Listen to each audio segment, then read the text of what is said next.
सुप्रभात बच्चों।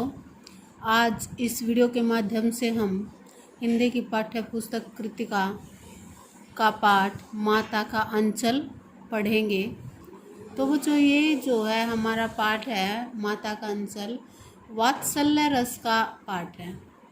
यानी कि माता पिता का बच्चे के प्रति जो वात्सल्य दिखाया गया है, स्नेह दिखाया गया है इस पाठ में। इसमें लेखक ने जो है अपने बचपन के खेल, तमाशों, रुचियों, अरुचियों और शरारतों का अच्छा वर्णन किया है। और पाठ का सार इस प्रकार से है। पिता द्वारा मिले पूजा संस्कार, कि जो लेखक है उसको पिता के द्वारा क्या क्या पूजा संस्कार मिले हैं। लेखक अभी शिशु ही था, यानी कि 5 वर्ष से के लगभग था लेखक, और वो अपने पिता के साथ सुबह जल्दी उठता था, नहा धोकर पूजा करने बैठ जाया करता था। लेखक शैशव अवस्था में ही वह पिता के साथ ही सोता था और इसलिए पिता ही उसको नहला धुलाकर पूजा में बिठा देते थे। लेकिन लेखक जो है, बच्चे जिद करने की आदत होती है बच्चों की, जिद करके अपने चौड़े माथे पर त्रिपुंड लगवाया करते थे, यानी कि 3 तिलक लगवाते थे माथे पर, मस्तक पर चंदन के, क्योंकि वो जिद करते थे, बच्चे थे लेखक। लंबी लंबी जटाओं के कारण वो बम भोला प्रतीत होता था। लेखक के बाल बड़े थे और ऐसा लगता था जैसे बम भोला बन गया हो।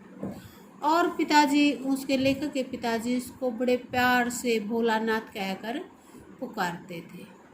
लेखक अपने पिता को बाबूजी तथा माँ को मैया कहा करता था बचपन में।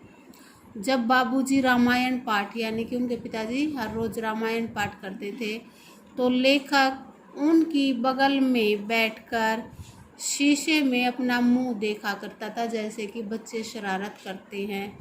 वह पिताजी को अपनी ओर देखता और देखकर शर्मा जाता, यानी कि लजा जाता।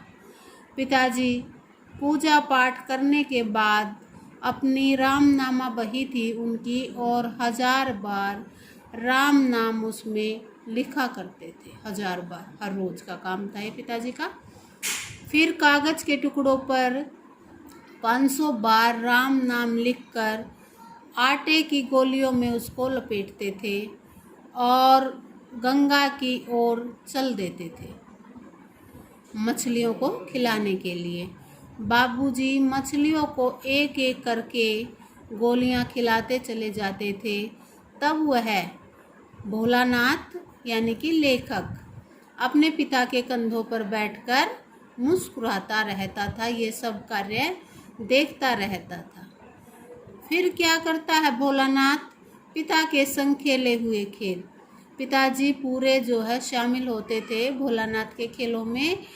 लेखक के पिता जो है लेखक के साथ शैशव में कुश्ती भी लड़ा करते थे। वे स्थिर होकर लेखक को बढ़ावा देते थे, यानी कि बच्चे को शरारत करने के लिए अवसर देते थे।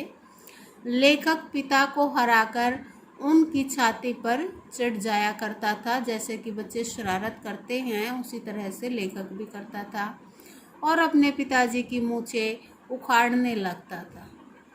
तब पिताजी उसके हाथों को छुड़ाकर चूम लेते थे और पिताजी उससे खट्टा और मीठा चुम्मा मांगते थे।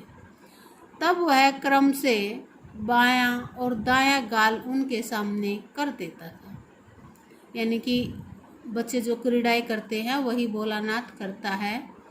और इसके बाद पिता अपनी मूछ दाढ़ी उसके कोमल गालों पर गड़ा देते थे।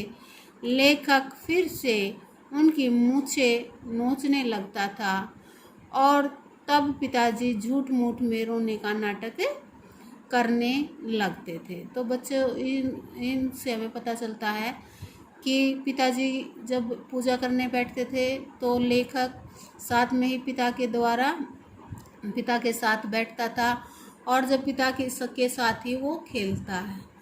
तो आगे क्या क्या होता है वो हम अगले वीडियो के माध्यम से करेंगे। धन्यवाद।